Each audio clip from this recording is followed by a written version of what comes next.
Bismillahirrahmanirrahim. Assalamualaikum warahmatullahi wabarakatuh. Selamat petang kepada semua rakan serta follower di page FTR Bidadari Solution. Okey, apa khabar anda semua hari ini? Soleha doakan agar semuanya dalam keadaan sihat walafiat, sentiasa diberikan kemudahan dan juga kesenangan dalam setiap urusan yang kalian lakukan pada hari ini, dan masa-masa yang seterusnya insya-Allah dipermudahkan oleh Allah Subhanahu Wa Taala insya-Allah. Okey, boleh tolong share dan boleh tolong kongsikan Soleha punya link page live pada petang ini supaya lebih ramai orang yang akan dapat manfaat daripada perkongsian ilmu yang berkat insya-Allah. Hai Syazana, hai Angga Masyita, hai Kak Mila Aziz. Okey, alhamdulillah. Okey, hari ini merupakan perkongsian ilmu daripada Soleha hari yang ke-34 pada sesi tahun 2021. Alhamdulillah. Okey, tajuk hari ini adalah manusia yang paling baik. Siapakah mereka? Semua ni ada terkandung semua dalam Al-Quran. Ada firman dan ada hadis-hadis yang sahih yang mengatakan manusia inilah yang terbaik di mata Allah Subhanahu Wa Taala insya-Allah. Okey, jom sama-sama kita berselawat dahulu dan berdoa. Semoga Allah memberkati serta merahmati majlis ilmu kita pada petang ini insya-Allah. Allahumma salli ala Sayyidina Muhammad wa ala alihi Muhammad. Allahumma salli ala Sayyidina Muhammad wa ala alihi Muhammad. Allahumma salli ala Sayyidina Muhammad wa ala alihi Muhammad. Bismillahirrahmanirrahim. Allahumma aftah alaina hikmataka wansyur alaina min khazaini rahmatika ya arhamar rahimin.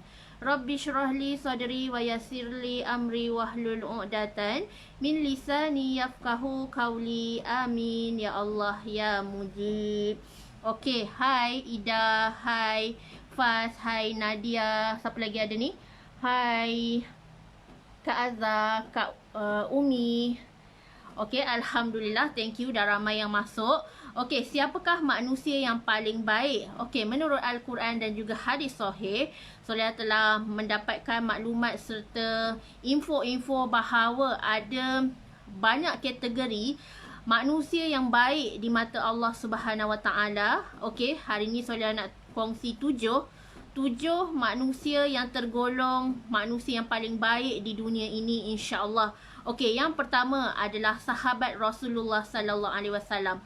So, para sahabat adalah manusia yang paling baik di muka bumi ini. Dan ada hadis sahih yang mengatakan apabila ada seorang sahabat bertanya kepada Rasulullah sallallahu alaihi wasallam, beliau bertanya, "Wahai Rasulullah, siapakah manusia yang paling baik di muka bumi ini?" Lalu lantas baginda Rasulullah menjawab, manusia yang paling baik adalah terdiri daripada golongan para sahabat-sahabatku.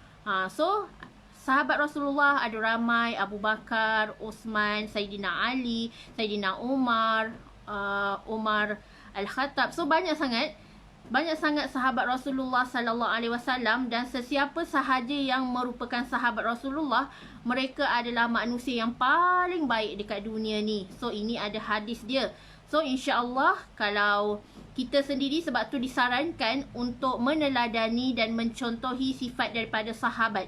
Kerana sahabat kita ni, sahabat Rasulullah ni adalah contoh terbaik sepanjang zaman, yang mana sentiasa jujur, amanah, tegas, berdisiplin dan sentiasa menepati waktu, cakap yang baik-baik, mempunyai akhlak yang baik dan merupakan qudwatun hasanah, contoh sepanjang zaman. Daripada sahabat je dah meliputi sebagaimana sahabat duplikasi daripada sifat baginda Rasulullah sallallahu alaihi wasallam, sebagaimana Rasulullah seorang yang al-amin, al-amanah, fatonah dan juga tabligh. Lalu sahabat pun meniru dan mengikuti sifat daripada contoh Rasulullah, dan inilah kerana dinamakan manusia yang paling baik di muka bumi ini adalah terdiri daripada para sahabat baginda. Okey, yang kedua, golongan manusia yang terbaik di muka bumi ini adalah mereka yang menjaga Al-Quran, hufaz Al-Quran. Mereka yang menjaga Al-Quran, mereka yang menyantuni Al-Quran dengan yang paling terbaik. Mereka adalah golongan manusia yang paling baik. Sebab tu Solehah sedaya upaya setiap hari cuba improve diri untuk istiqamah, didik diri untuk selalu tadabbur Al-Quran, baca Al-Quran satu hari satu juzuk sekurang-kurangnya. Kita cuba dan berusaha untuk menjadi manusia yang paling baik adalah dengan meneladani Al-Quran dan sentiasa mendampingkan diri kita dengan Al-Quran setiap hari. Dalam sehari kita boleh kira 24 jam dan seberapa banyak jam yang kita habiskan masa kita untuk baca Al-Quran. Sebab tu manusia yang paling baik dan paling bahagia di muka bumi ni adalah mereka yang paling banyak baca Al-Quran. Sebulan berapa kali khatam. Sebab tu sahabat Rasulullah, sahabat-sahabat baginda, tabi'in, ramai yang baca Al-Quran, khatam dan berulang-ulang kali sehingga sebulan boleh khatam berpuluh-puluh kali, beratus kali. Macam mana mereka ni terlampau mendekatkan diri dengan Al-Quran, tak pernah tinggal Al-Quran dan sentiasa hafal ayat-ayat di dalamnya, insya-Allah. So ini adalah manusia yang paling baik di mata Allah Subhanahu Wa Taala. Sebab tu orang yang jaga Al-Quran, insya-Allah dia tak akan sesat sampai hari kiamat. Selagi kita berpegang dengan Al-Quran dan As-Sunnah dan kita berjaga akidah Islam, kita beriman kepada Allah, kita tak tinggalkan Al-Quran. Sebab tu kalau terjadi apa-apa, Al-Quran takkan musnah dan takkan lupus sehingga hari kiamat. Inilah yang dijamin oleh Allah Subhanahu Wa Taala. Okey, yang ketiga, golongan manusia yang terbaik adalah suami yang soleh. Suami yang sentiasa menegur kesilapan isteri, mendidik isteri dan anak-anak perempuannya di rumah dengan sangat terbaik. Bukannya suami yang dayus, bukannya suami yang takut nak tegur isteri, takut nak tegur anak-anak, takut anak melenting ke apa, tetapi tugas seorang suami lelaki adalah pemimpin kepada keluarga. Sebab tu mereka tergolong dalam golongan manusia yang paling baik dan Allah sangat-sangat menitik beratkan kepimpinan dalam keluarga adalah tanggungjawab seorang suami. Suami adalah merupakan pemimpin keluarga. Sebab tu kalau suami tak mampu nak tegur isteri, tak mampu nak tegur anak-anak perempuannya untuk tutup aurat sempurna, dia dikategorikan sebagai suami yang dayus dan tempatnya adalah di neraka Jahanam. Tetapi jaminan Allah, suami yang sentiasa beramal soleh, menjaga isteri, menjaga anak-anak perempuannya dengan penuh tanggungjawab dan amanah, ia adalah manusia yang paling baik. Okey, yang keempat adalah mereka yang banyak bersedekah dan menginfakkan harta ke jalan Allah. So ini adalah fisabilillah, di mana seorang manusia tu banyaklah tangan yang memberi tu lebih baik daripada tangan yang menerima. Sebab tu the more you give, the more you get. Makin kita banyak memberi, makin kita banyak Allah beri balik kepada kita. Sebab tu bila kita memberi, konsep bersyukur kita nampak betapa seseorang ni walau sesukar macam mana pun dia sedar harta dia tak banyak, duit dia tak banyak, tetapi dia terus memberi. Dia banyakkan sedekah, dia banyakkan infak harta ke jalan Allah. Sebabnya orang zaman sekarang ni, bila dia ada duit baru dia tunggu, barulah nak sedekah. Itu pun masih nak mengungkit-ungkit. Itu pun masih nak berkira-kira. Tetapi orang yang paling baik di mata Allah ni, manusia yang paling baik, dia sentiasa memberi sedekah. Walaupun dia sempit, walaupun dia susah, walaupun dia miskin, dia tetap bersedekah. Kerana konsep sedekah ni sangat-sangat besar. Makin banyak kita bersedekah, makin banyak kita salurkan harta kita ke jalan Allah. Tak kisahlah wakaf ke, sedekah ke, zakat ke, infak ke, apa-apa sahaja pemberian yang kita berikan kerana Allah Ta'ala, insya-Allah inilah manusia yang paling baik di mata Allah Subhanahu Wa Ta'ala.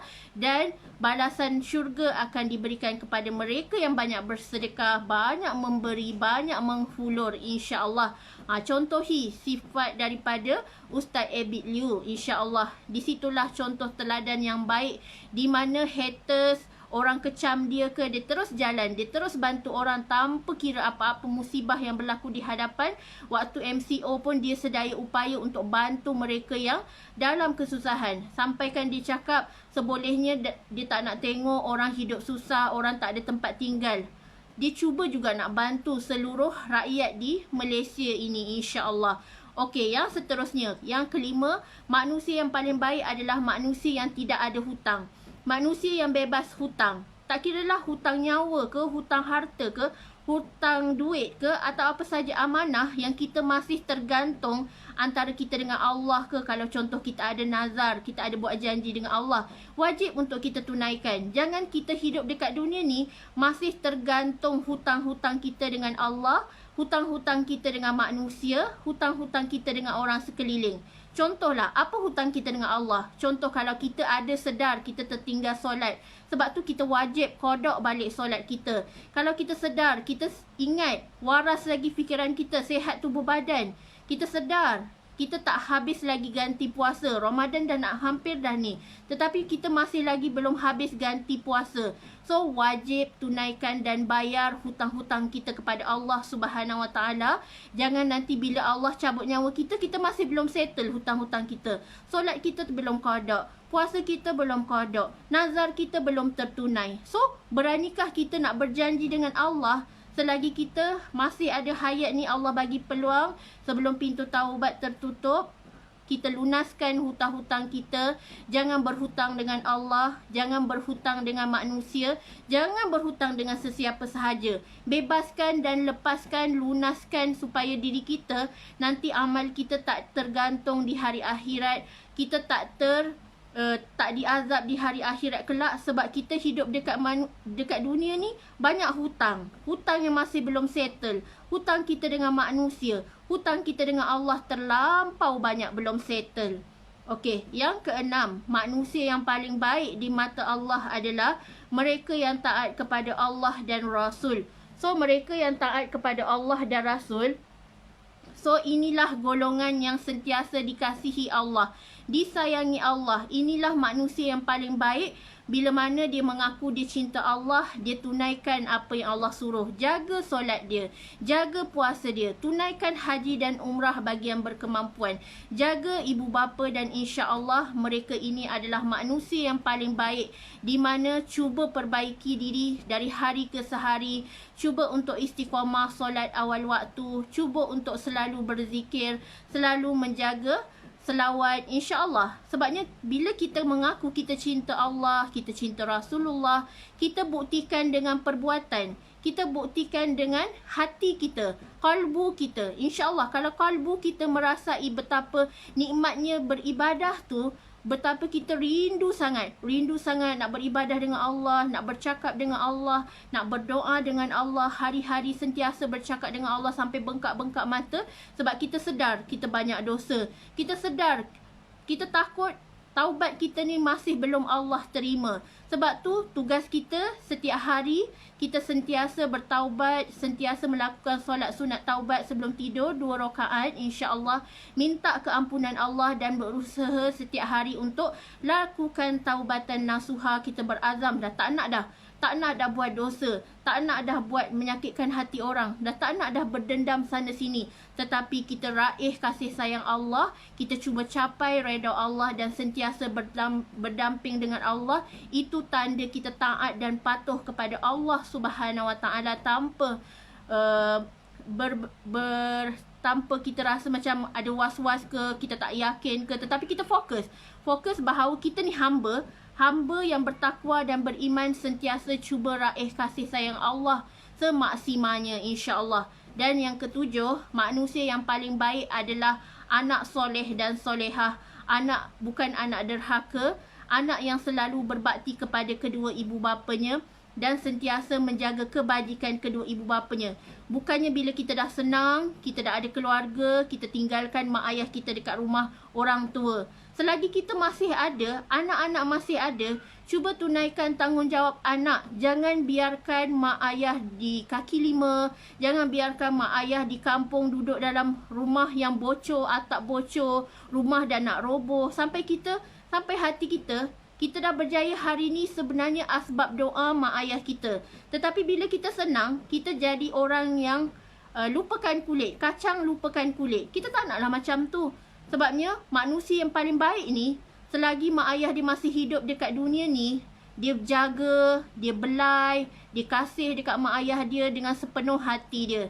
Sebab tu jangan pelik kenapa tiba-tiba anak tu tiba-tiba hidup dia hancur, hidup dia tiba-tiba bankrupt, muflis dan gundah gulana, hati dia tak tenang, rumah tangga dia punah sebabnya dia tak jaga kebajikan mak ayah dia. Keramat hidup dia dilupakan. Dia dah tak kenang jasa mak ayah dia yang bersusah payah membesarkan dia dari kecil.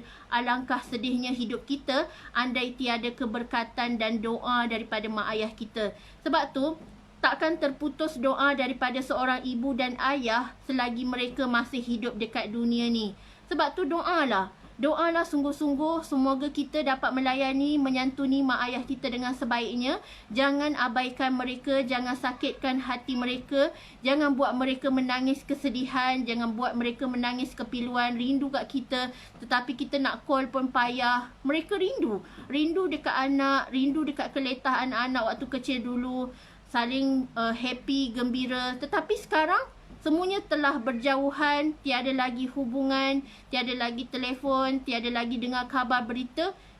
Kesian jiwa mak ayah kita di sana di kampung. So, hari ini kalau masih kita ada masa, ada ruang, ada peluang, raih balik, raih semula kasih sayang mak ayah kita di kampung. Jangan abaikan mereka. Kerana saatnya bila mereka dijemput ilahi, semuanya sudah terlambat. Tiada lagi barakah, tiada lagi doa daripada mak ayah kita. Okey, sekadar ini sahaja perkongsian soleha hari ini. Semoga bermanfaat. Manusia yang paling baik. Kita cuba setiap hari untuk jadi manusia yang paling baik di mata Allah. InsyaAllah. Apa yang denda tu?